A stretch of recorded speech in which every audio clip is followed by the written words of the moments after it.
Welcome to M365 Professional. Want to create a specific type of appointment for your bookings calendar in Microsoft Teams? In Bookings, go to More Options, the three dots, and then select Settings. Appointment Types. Select Add Appointment Type, and add a title and confirmation message with details like any forms that need to be completed before the visit. You can also format text and add links.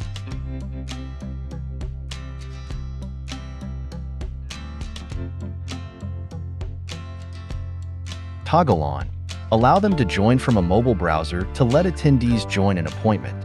From there, you can also choose to send a text message to confirm and remind attendees about an appointment.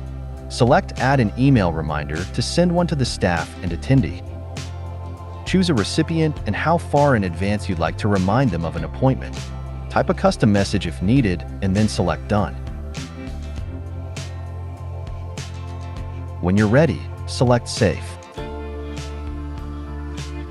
Now when you create a booking, you'll see your new appointment type there. Thanks for watching. Don't forget to subscribe.